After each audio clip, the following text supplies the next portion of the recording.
Hello, everyone. Thank you so much for being here and for introducing yourselves in the chat and filling out the poll questions. I'll share the results of those soon, so feel free to continue to look through them and submit your responses. In the meantime, I'll introduce myself. My name is Brennison Wheeler. I use she, her pronouns, and I am the community education and outreach manager at Women's Advocates, which is a nonprofit organization in St. Paul, Minnesota. And we offer a continuum of safety through our prevention programming, emergency shelter, and aftercare housing support services for victim survivors of domestic violence.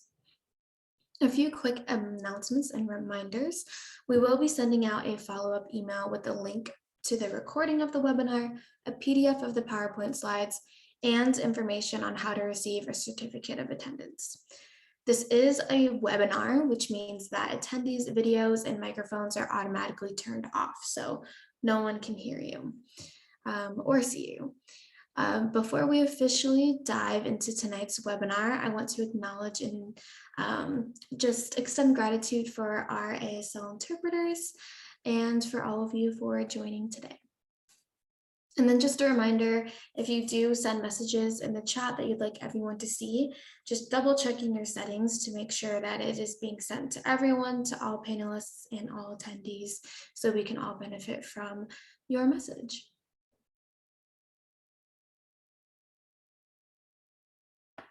So today's webinar is about how we can think about talking about our past experiences of abuse with other people.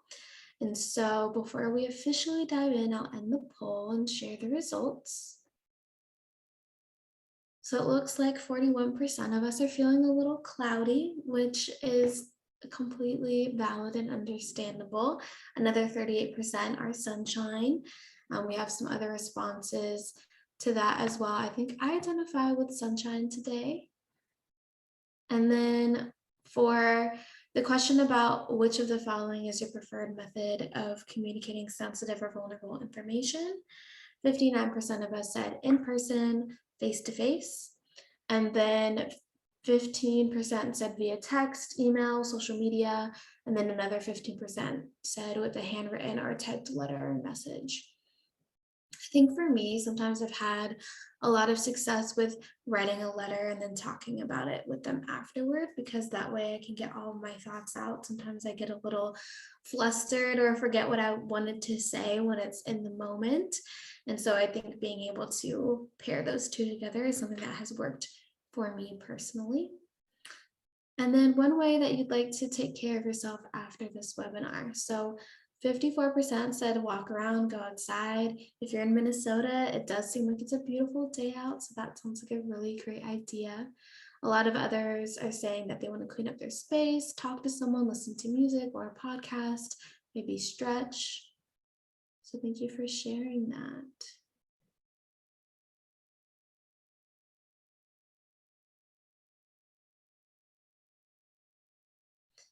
So when you registered for this webinar, you would have seen 3 learning objectives that are very similar to these. And so our intention is to provide a space for exploring our intuition, our experiences, and our relationships with our own stories, as well as evaluating strategies and methods and ways of thinking about how we can share our stories with care, and discuss what support looks like, what it might feel like, what it sounds like when sharing about our experiences. So with that, I would like to provide, again, a few reminders. We do have some more people that have joined us from the beginning, and we often get a lot of questions about this. But just a reminder that this is a webinar, so only the presenter is visible as well as the interpreters. All the attendees' cameras and microphones are automatically turned off. And a follow-up email will be sent after the event that includes the link to the recording of the webinar, PowerPoint slides, resources, a survey, and how to request a certificate of attendance that can be used as CEUs. So this webinar is also, again, intended to serve as a starting point for anyone who is looking for a space to think more about their past experiences and how they might want to talk about them with other people.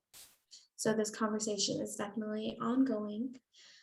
And I also wanted to provide a disclaimer that everyone is different. And with that, everything in this webinar is definitely an offering, and it is not the only way to think about things or to approach things. So certain information may not apply to you or your situation, so you're encouraged to take what is helpful and to leave what might not be as helpful. And feel free to engage throughout the chat, send your thoughts, your responses, your reactions, maybe any suggestions that you have, or if you do have any specific questions that you'd like for the attendees to talk about or for me to respond to, you can send those in the Q&A as well. So I would like to invite everyone to take a moment to connect to your breath and to be in your body if it feels safe for you to do so today. So some of the content in this webinar, it may bring up some discomfort, anxiety, or troubling emotions or memories. So we encourage you to take care of yourself, to honor your needs, and know that you can always step away or watch the webinar recording at another time. It is completely optional, but if you would like to take a collective breath and join me in that, I invite you to first feel your feet on the ground. I'm going to clear my throat really quickly. Feel your feet on the ground or the places where your legs or other parts of your body might touch your chair or wherever you are sitting or standing. You're welcome to breathe in through your nose for 4, 3, 2, and hold for 4, 3, 2, and breathe out of your mouth for 4, 3, 2, and then hold here for 4, 3, 2, and then allow your natural breath to ease back in. Maybe you're continuing to focus your attention on the qualities of your breath, but not trying to control it in any way, just bringing awareness. So thank you. If you chose to participate in that, if you chose to do something else with that time, that is completely okay too.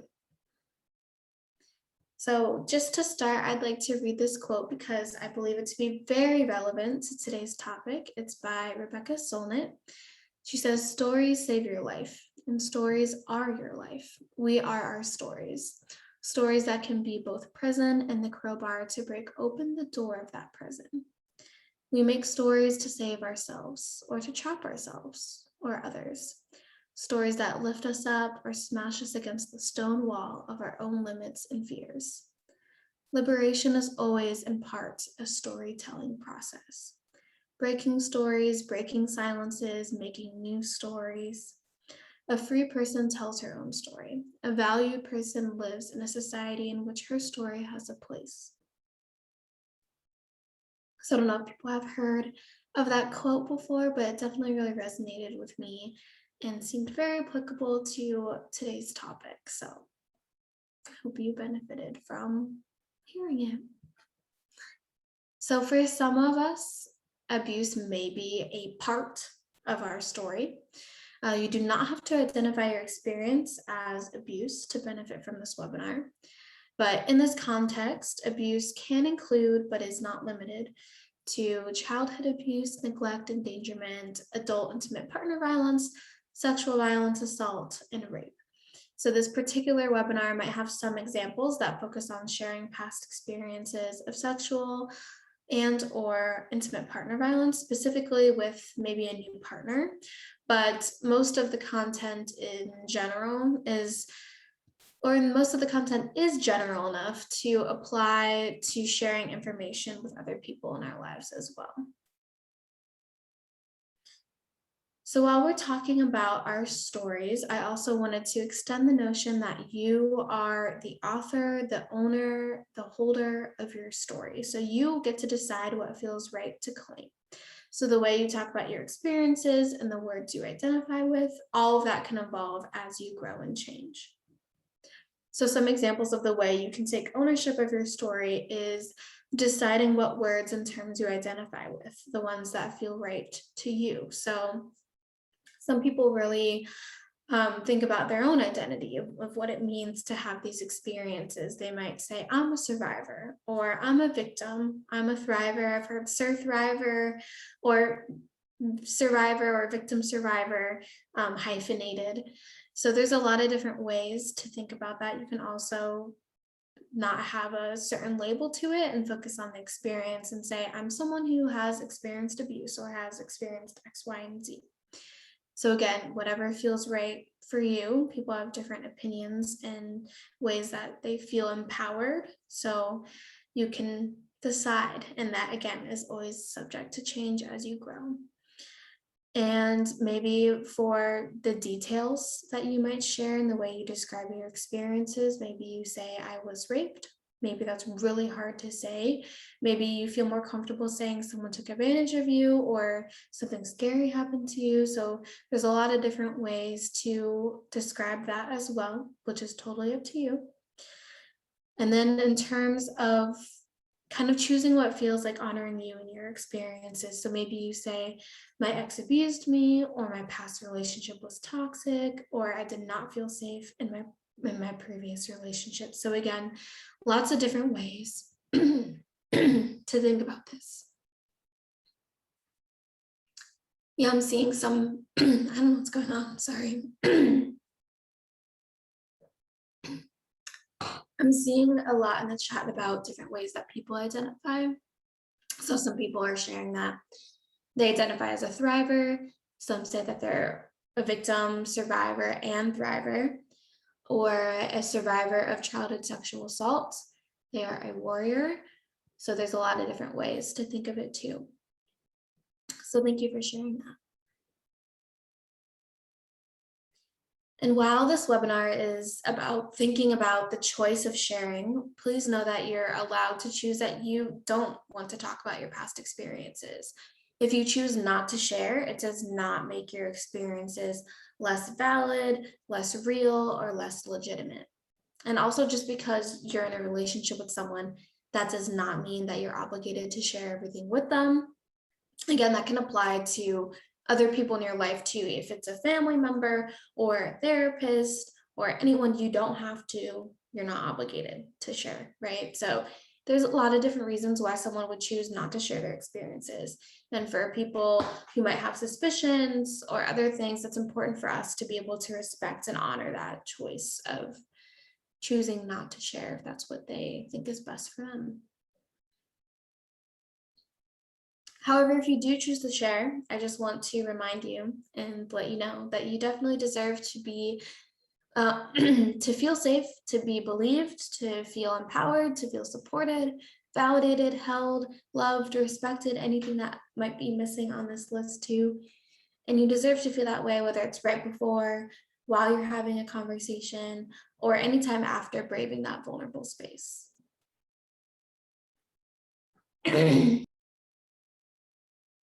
I'm so sorry about my throat, everyone. Okay, so if you're feeling hesitant, if you fear being judged, being blamed or misunderstood, or feeling uncomfortable, even thinking about telling someone you care about your experiences with abuse, please know that you're not alone. I think it's really important to normalize that these feelings are a part of the process. They can be an indicator to us that something very significant has happened. And an offering that I have for you is to think about how you feel about your own experiences. Sometimes we invalidate, minimize, or deny our own experiences, often in an effort to protect ourselves. This can show up in how we interact with others, so the question that I have is, how can we first honor our own experiences and the impact that they had on us and meet ourselves with gentle empathy, non-judgment, and compassion?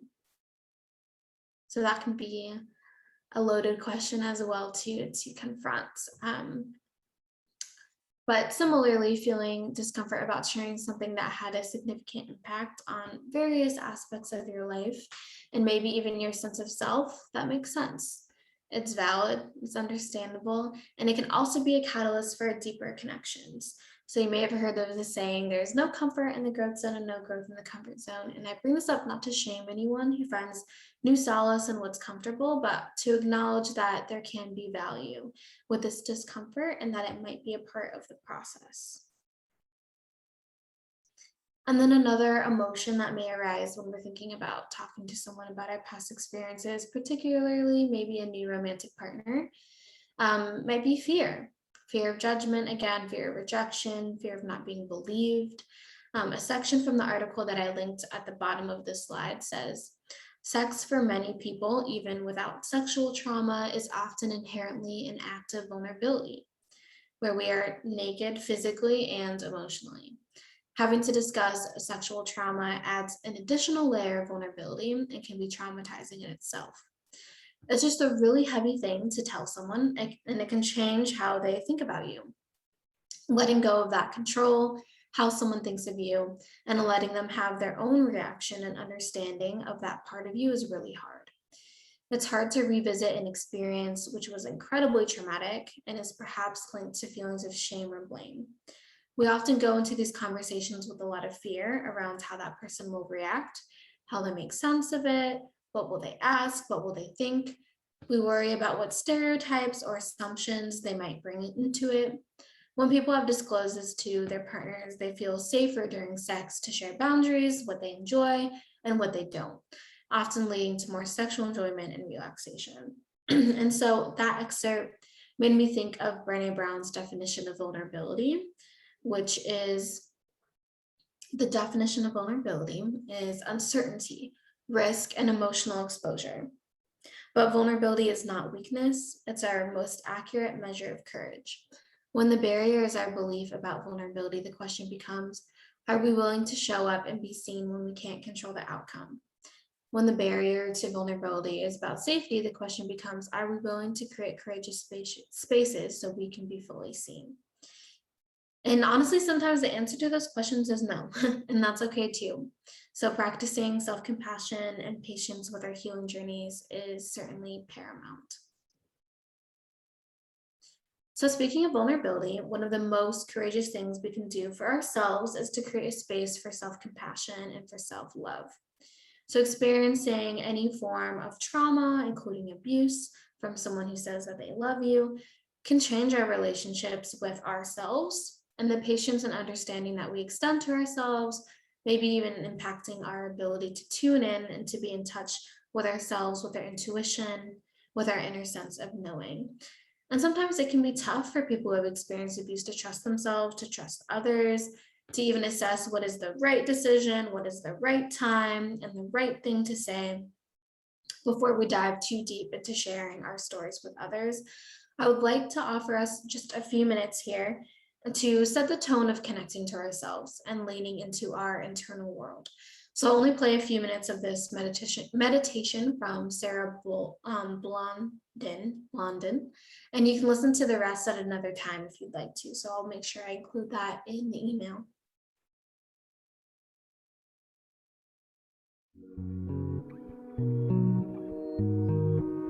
Today on Live Awake, loving and listening to yourself.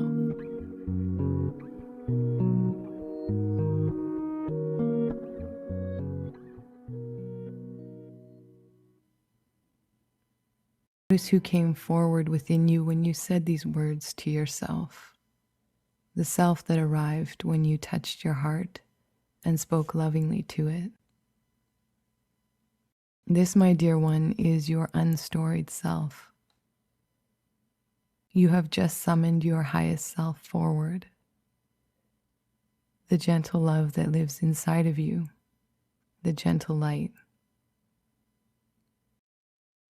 the self free from limits and heavy identities.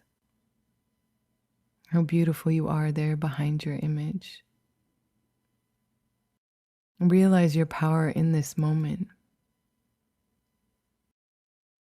How you can reach out from your busy life and connect here. I hope you can feel the tenderness in meeting this self now, in the quiet of this moment. Speaking these words to your heart acts as a reconnection with the self we often ignore and sever ourselves from.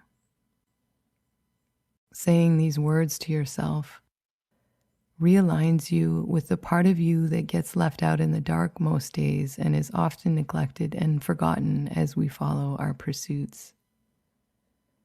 I love you and I am listening reconnects us with the other half. And that half is our true nature, the self we forget to nurture and love.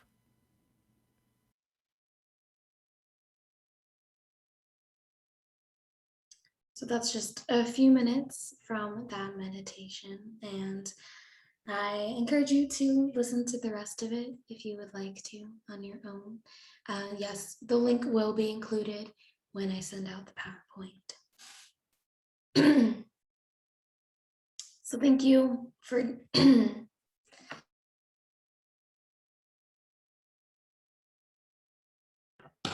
thank you for joining me in that if you did. The next thing that I would like to introduce us to do as we start talking more about our shared experiences is one important consideration about having an awareness of what a supportive response might sound like. So maybe you've shared your experience before and you wish you would have had a different response, or maybe the response you received was really supportive. Or maybe these are phrases you say to yourself about your own experiences. So this is completely anonymous, so feel free to submit what you would like. I'm going to send the link in the chat here.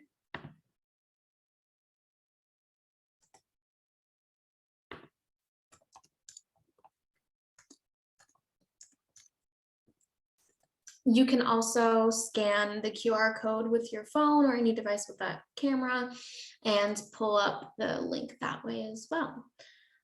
So you can start to think of some things that you wish someone would say or that they did say that felt really supportive. And we can start to look at that together.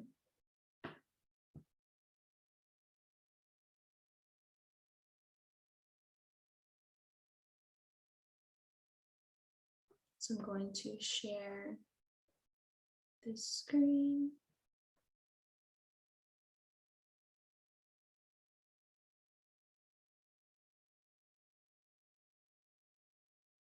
So I'm just going to read some of them as they come up. You are so strong. You are so thoughtful. You are valuable. You didn't know better. You are not alone. You are so brave to share your story. I'm sorry. You deserved a safe person to talk to. I'm so sorry that happened. You didn't deserve it, and I'm honored you felt you could share that with me. You are brave in ways that you should never have had to be. That was really powerful. Maybe nothing is being said and someone's just giving a hug. You are worthy and loved. Thank you for sharing that. I'm sorry that happened.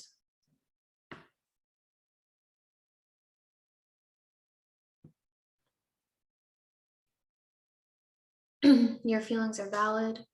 You deserve so much more. I'm sorry you went through that. You're doing the best you could with the skills and resources that you had at that time. I love you. It only makes me love you more. I'm sorry that happened to you. This shouldn't have happened to you. Thank you for telling me. Yeah.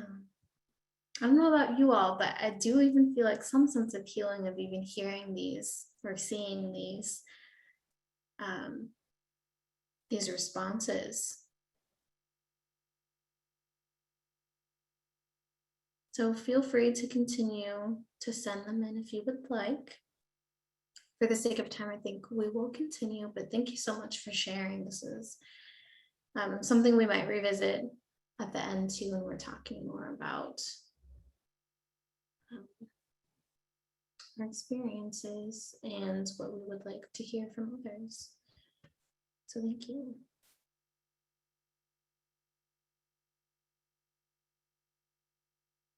And feel free to send any in the chat too if you'd like, but I'll keep that kind of word cloud thing up so people can continue to contribute.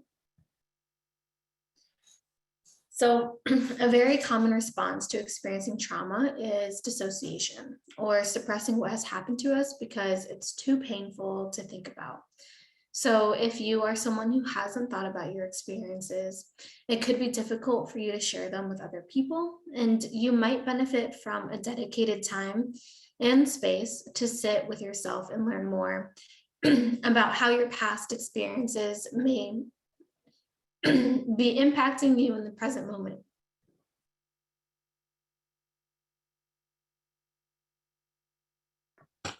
And here are some journaling prompts to explore some of these topics. And I think the first two bullet points might provide more clarity about whether or not you want to talk about your past experiences related to abuse. So, just thinking about where you are today, what areas of your life might be causing you the most concern and emotional pain. And part of that might be because you feel that you're misunderstood, or, there's a lot of different things that could be related to that. But maybe your emotional needs aren't being met. Maybe there's different feelings that you're experiencing as a result of those unmet needs. So these are just some things to just dive into that space and learn more about what you might need at this time and what you're experiencing and what healing means to you and all of those things. So journaling can be a very powerful outlet and a tool for rediscovering the self. And so here are three different resources, including a guide to thinking about your own trauma narrative, which could be an entire webinar in itself, but that's a really helpful starting point. So again, all of those links you can click on in the slides when I send them out. So here are some potential motivations for talking about past experiences of abuse. So maybe for some people, they really want to feel closer to someone and they feel like it's an important part of progressing and deepening the relationship. That might not be the case for everyone, but that might be one potential motivation. Another might be this desire to explain a tendency, a behavior, a mindset, something about you to someone else, where, oh, maybe that's why this one thing really bothers me because of past experiences that I've had. Maybe it just provides more context for that. So similarly, it might contextualize certain boundaries that you have where it doesn't seem as arbitrary. It's more stemmed in your past experiences. Maybe that your past experiences are having a negative impact on your relationship. It might be limiting intimacy or causing avoidance or holding you back from fully being able to embrace and experience the love that they might be extending to you.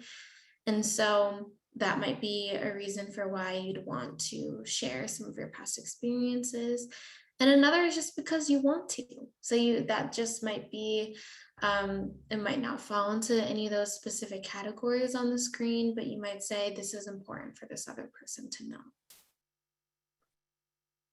And then another thing to consider too is if there's other motivations and just kind of being honest with yourself of, am I looking for sympathy? Am I looking for what is the reason for this? Am I only sharing because they've shared so much about their life and I haven't shared this certain aspect of mine, but you truly don't want to, so just being able to be honest about your authentic motivations is important as well too. And again, there's no right or wrong motivation, but just thinking of who you would be sharing that information for and what the result of that might be.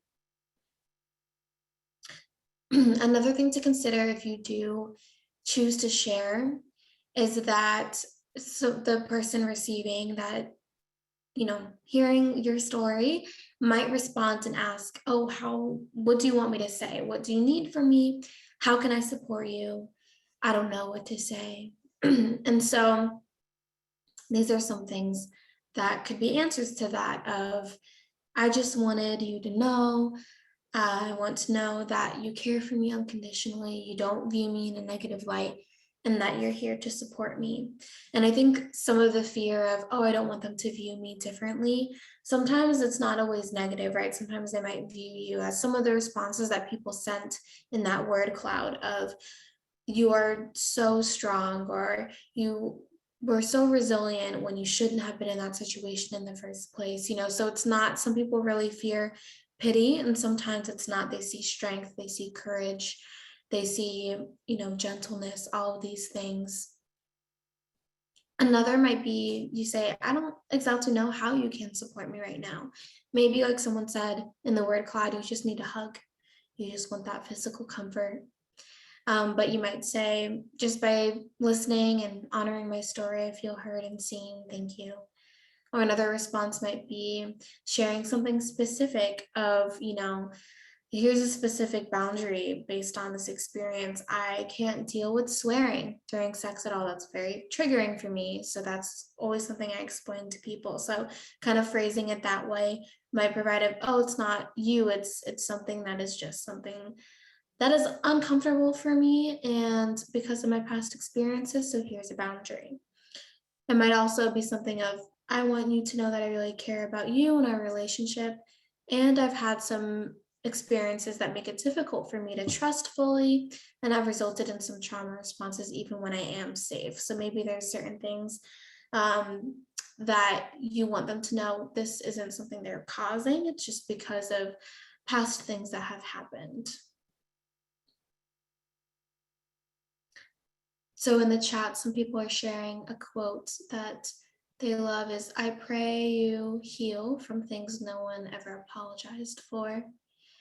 Another person in the chat said, I use my own experience so they know that I understand what they're going through. Mm-hmm. Yeah, there's a lot of different levels to empathy too and ways of approaching that. So in terms of assessing if you want to or even feel ready to share information about your experiences, I think one important thing to kind of cherish and hold on to is that you are more than what has happened to you. And so being able to connect with someone who also believes that could be really important for you. So asking yourself, does this person know you well enough to see this information as important, but not defining all of who you are? And again, it can be hard to assess. I think sometimes ways of thinking of that is, how does this person see me? What are the ways that they talk about me to other people, or the ways that they indicate how they view me to myself? Of, if I make a mistake, are they, saying, oh, that's, you're more than that one mistake. There's other ways of kind of looking for observations that they might not say, oh, because you shared this, I'm only going to view you as someone who has experienced, sexual violence or whatever the case is. It's that you're still that whole person with all of these other experiences. And I think that might be something that's important to assess. And even assessing if you feel like you resonate with that. And then displays of empathy. So maybe, do you have enough information to gauge whether you can trust them to have a sincere and thoughtful response? And so I have another slide about other indicators that it might be safe to share with someone. So we'll talk about that more later, but just having that question answered could be helpful and give you more clarity. And then another about trust, whether it's trusting yourself or trusting others. Do you feel that that person can respect and honor your story? Have they respected and honored the stories of others? Maybe how do they respond to things in the media or in the news or shows that you might watch? Are they, displaying anything about victim blaming, or are they supportive? Those are ways to assess that.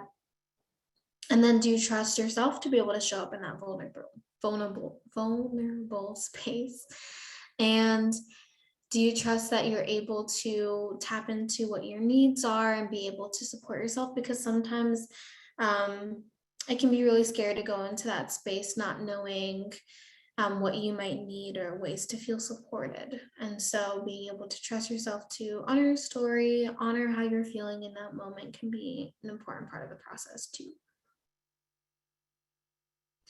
So maybe through that, or through the journaling practices or other things too, you've determined that you want to share what's happened to you. And you're thinking, okay, now what do I do?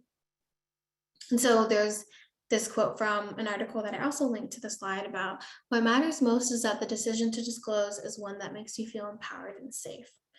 And so being able to connect, again, those words that we talked about earlier to your experiences. So being able to dedicate this time to think about how you describe your experiences in words. So a lot of people have different memories in different ways. Maybe it's just very visual. You can remember exactly what happened. Maybe it's certain ways that you've described it to yourself. Or these are things that have happened to me. You can decide how much detail or how little detail you want to share. You can decide which of those details are important, which you prefer to keep to yourself. You can set those boundaries and expectations in advance too of, oh, if this person asks, specific details of what happened in certain ways, you can say, I don't feel comfortable sharing that, but I'll share, maybe focus more on the impact or how I felt during that time, or other things too that might feel more accessible to you. And then another part is maybe leaning on your support network. So maybe if this isn't your first time sharing your experience with another person and you have others, whether it's a therapist, whether it's a family member, a friend, you can lean on them and maybe tell them, tell someone that already knows part of your story that you're planning on telling your new partner or whoever it is, new friends, a new coworker, about this information, so you can kind of have them check in and see how it went after, and then maybe even lean on them for support for brainstorming how you could bring it up in conversation. So related to signs that it might be safe to share your story, maybe you have seen times when that person has shown empathy towards other people's experiences, as I mentioned before. Maybe if there have been conversations related to trauma, they didn't demonstrate victim blaming thoughts and attitudes, and that may have been affirming for you.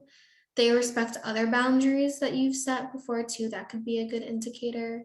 Maybe that they have shown you listening skills, empathetic and compassionate listening. Maybe they've also been vulnerable about their own experiences. That sometimes makes people more comfortable and open to being able to share about themselves. So those can be indicators as well. And if you think of others that have really stood out to you that you'd like to share, feel free to send those in the chat. I know that I'm a big energy person too. So if I can feel their energy and feel kind of their spirit in a way, that can be really helpful too. Of maybe some of these signs aren't as apparent, but I just really can trust my intuition that this person will be supportive or will at least listen to what I have to say, meet it with kindness and not with judgment. So if you're trying to think of ways to maybe practice conceptualizing your experience, especially if you haven't really thought about it too much before, it might be helpful to write your story down. So again, it doesn't have to be um, like a clear narrative with a beginning and an end.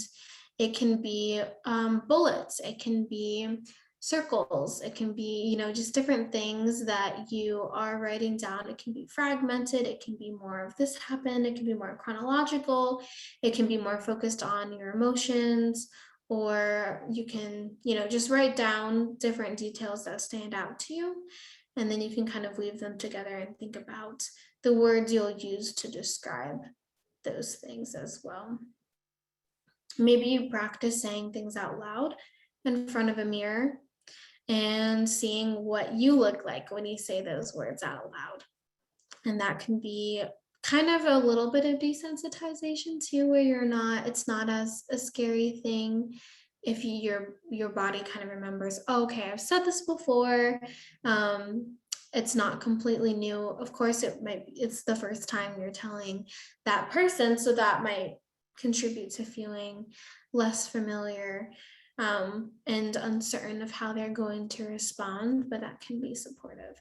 Maybe even role playing with a trusted person. So saying, oh, can I just practice what I might say? And you can respond in a way that you think that they might respond, just so I can prepare myself for those potential things, and how I can practice maybe asserting a boundary or saying, I'm not comfortable sharing more details right now. That's the extent to which I would like you to know. There's a lot of different ways for that too. Someone's sharing in the chat that they're willing to share because they've learned that their truth is what sets them free, whether others agree or not. They feel that they need to be honest to deal with all the trauma, not run away from experiences, but accept that they occurred, and to be honest about their responsibility, if any. Yeah, thank you for sharing that. I think being able to come to terms with that of why you might want to share, what the motivations for that are, and being clear about that can be really supportive. So for you, maybe you just feel a deep sense of authenticity and being able to be honest about those things with certain people. I think that that makes a lot of sense. So thank you for sharing that.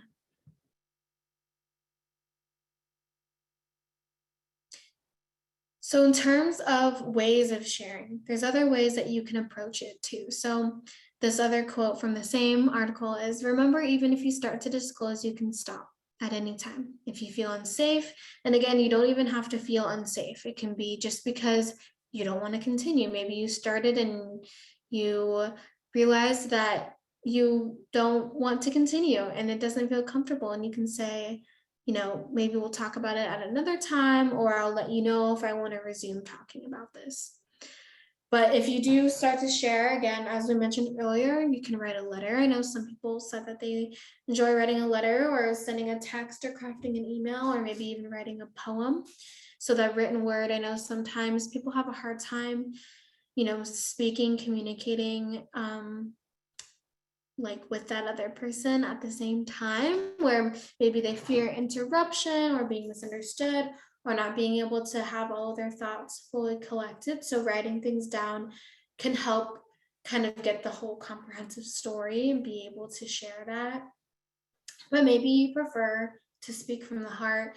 Maybe you create this comfortable and inviting space to maybe start this conversation. You might read something that you wrote aloud, or share what you've practiced with other people, or ask them, for the next 10 minutes, is it okay if I just share some things without interruption, and then I check in with you and see how you're doing after that, just because it helps me, keep my train of thought and everything too. Those are definitely things that you can request. And then for visual, maybe you even use a movie or video or show or something that you really resonated with that might depict a related experience that you can use just to start the conversation. So maybe you're creative, maybe you make a collage or some piece of art or something else to talk about your experiences or the impact that it's had on you. So there's a lot of different options that you can explore for that too.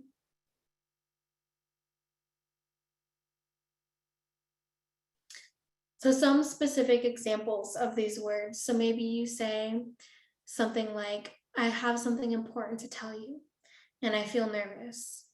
I was sexually assaulted, and it feels important that you know. Or maybe you say, I want to tell you about past relationships I've had where I didn't feel safe. I value, you can name certain aspects of our relationship, and I'm excited to continue to grow with you. But some parts of what I have experienced in the past are also a part of who I am today. So maybe that's all that you say, or maybe you expand. Again, if it ever feels like you're having to justify or validate or prove things, that might be an indicator to you where you can ask them, hey, it kind of sounds like you're asking me to prove these things, and I appreciate if you could just kind of take my word as I'm telling you, or however you'd like to express that. There's also a lot of different levels of sharing too, of the amount of details of as we've talked already. So maybe you say, I'm not ready to talk about it in too much detail, but I want to let you know that I don't like to do X and I prefer instead X because of something really difficult that happened to me in the past. So that's a little more vague. But again, if it feels empowering to you to let them know more of the specifics, maybe some people will view it more as like chronological, and they'll go through a chronological series of events and they don't attach emotions or impact to it, or maybe they do, and so you can kind of, again, it's up to you to decide the different level and the different level of detail that you share. And then maybe even before you start sharing, you can set boundaries or expectations and say, I want to discuss something really hard for me. I would like you to just listen as I tell you, and then we can talk about it together. I wanted to tell you that this happened to me, but I don't feel comfortable sharing any more details about it right now. I know for me, sometimes I've tried to speak from the heart and share things out loud. And then it made it really difficult where maybe I was crying too much or I just had a very strong emotional response. So I started typing on my phone in my notes and kind of showed them what I was trying to communicate. And then so that can kind of be a way too. So there's a lot of different approaches to specific ways you can share. And then another reminder that you choose to share. What you choose is up to you. And just because they ask a question, maybe requesting more details, that doesn't mean you have to tell them or answer. You can always say, again, I don't feel comfortable sharing any more details right now. You can say, I'll share it another time when I feel ready. Or maybe that's the amount that I feel comfortable now.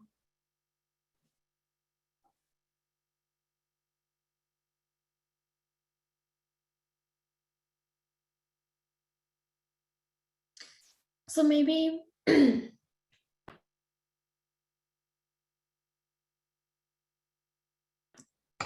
my apologies. I do not know why I'm losing my voice, but I'm navigating responses and reactions to sharing. So maybe you're at the point where you've shared and now maybe um you're waiting, you're that kind of silence before of okay, what are they gonna say? How are they gonna feel?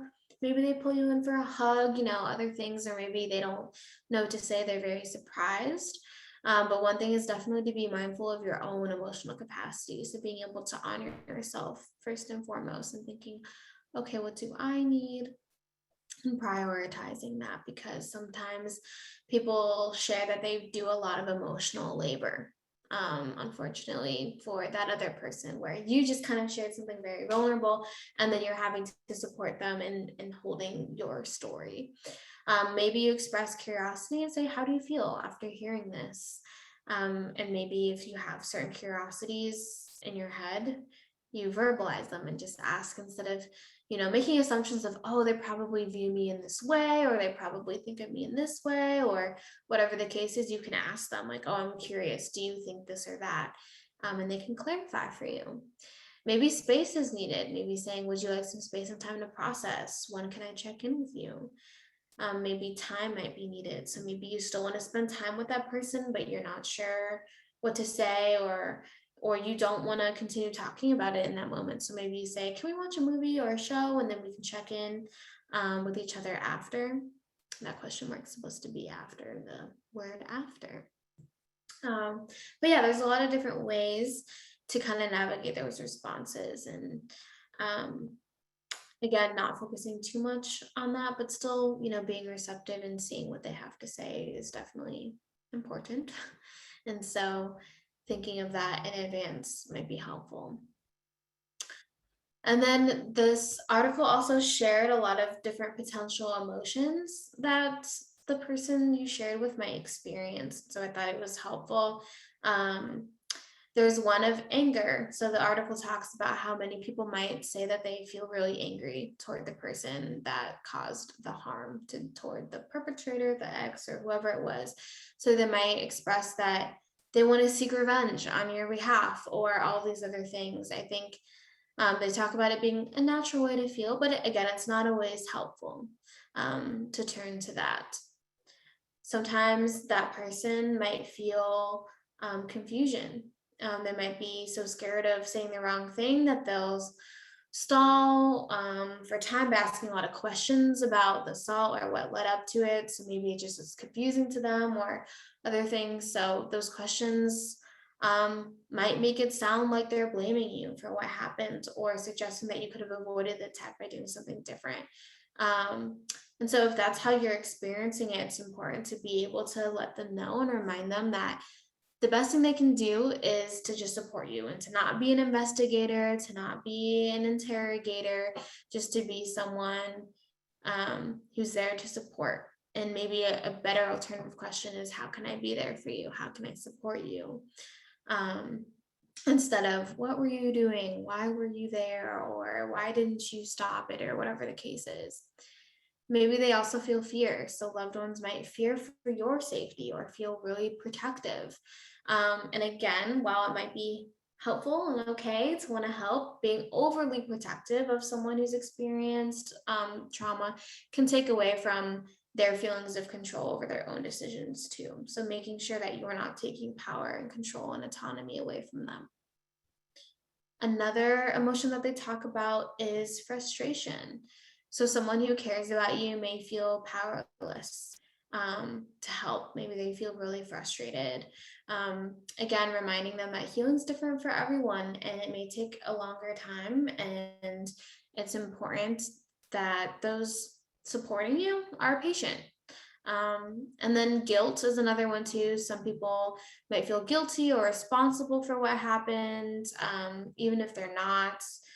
They may be thinking of how they could have prevented it from happening. Again, the fact is that the only person responsible for that is the person who caused that harm. And so being able to remind them of that too, of it was their decision to do that. And that's where the responsibility lies. And so that can sometimes become a response of, oh, I wish I would have spoke up, or oh, it was my responsibility to stop that person from hurting you, whatever the case is. And then shock. Sometimes people will feel shocked or maybe disturbed that someone that they cared about has had these traumatic experiences. But sometimes it can come across as like not believing it, right? And so we want to make sure that we're valuing believing the victim survivor or the person who has had that experience and honoring that even though it might be surprising to that person, being able to say I believe you, and I sometimes of saying, oh, I can't believe that, like that can feel very invalidating, but might be just again representative of that shock.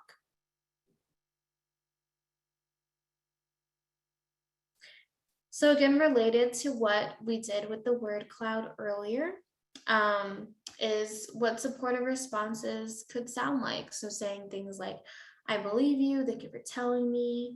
Will you let me know if and when you want to talk about certain things? So that could be how I can support you, how that may inform our relationship, what potential triggers might be, how that person could know if they do want to talk about it more.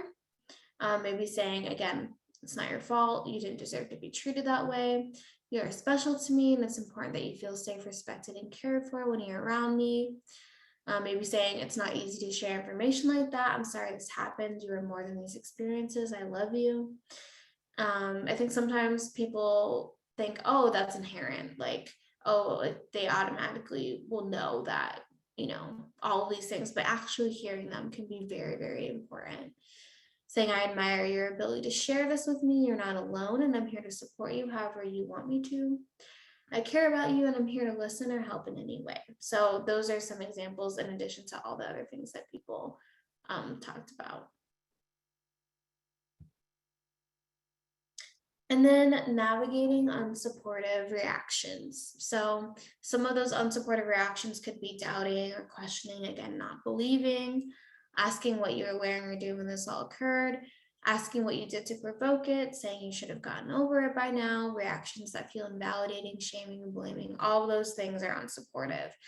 And so an important reminder might be to remember that their reaction is a reflection of them and not you, right? And then being able to prioritize your emotional safety needs and then reflect on why they may have reacted that way when you feel ready to do so. And then being able to, maybe reach out to someone, to maybe professional support or someone you trust to unpack what happened, and be able to take care of yourself. But maybe you ask yourself, is it because it triggered their own trauma? Is it because they're scared or angry or feeling a certain way? Are they reacting like this due to not understanding trauma, sexual assault, and the impact that it can have? And then again, considering if that's someone that you feel safe, comfortable, and happy to kind of be in a relationship with, and if you want to continue, if they have that unsupportive reaction. And it looks like we'll wrap up early. So this was supposed to be fully 90 minutes, but I think we'll wrap up in 60 if that's okay with everyone. But the last kind of bit that I have for you is this idea of self-care. So After kind of sharing your experiences, you may feel a lot of different things. You may feel drained, you may feel depleted, you may feel relieved. Whatever the feeling is, you might want to think about ways that you can support yourself. So there's a lot of different things on the screen about things that you can do in terms of um, connecting with something healing. Maybe you rewrite your story. Maybe you nourish your body, um, get yourself a gift, or create art, meditate, nurture, all these other suggestions, or things that you identified at the beginning of the webinar and the poll. So just other ways to support yourself after that too can be a really important aspect of this.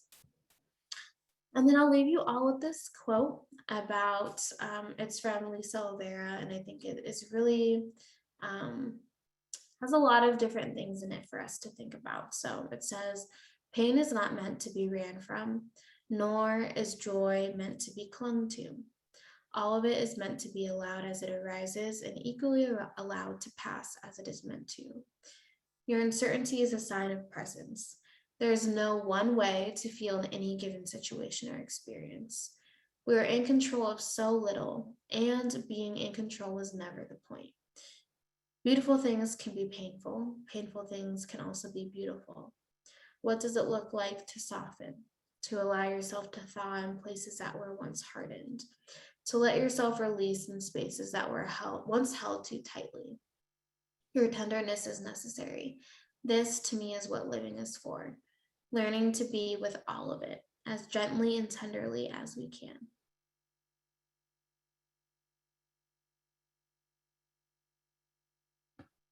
And then these are some more resources to explore these different components further.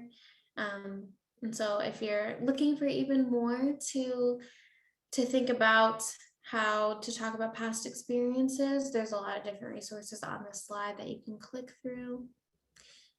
And other than that, we'd love for you to connect with us online, like our Facebook page, follow us on Instagram, Twitter.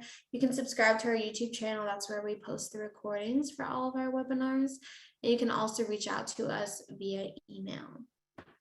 And when you close out of the webinar, you will get, it will automatically pop up a survey where you can share your thoughts and your experiences with us. We're always looking for ways to improve. And so if there's specific topics or specific organizations that you would like for us to collaborate with, feel free to recommend those in the survey, and we will try to do our best to meet that need and that request. And then if you're looking for a certificate of attendance, feel free to email us at outreach@wadvocates.org, and send, with the subject line certificate, and then we'll send it to you in the next few days. Make sure that your first and last name is somewhere in your email, so we know what name to display on the certificate. So hopefully you enjoy having 30 minutes of time for yourself or other things that you would like to do. And so I really appreciate everyone's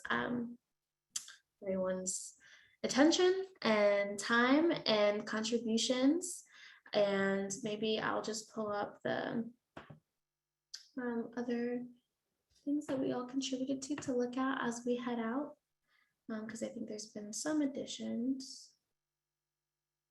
So thank you so much. I hope you benefited from this webinar and got what you were looking for. And thank you again to our lovely interpreters.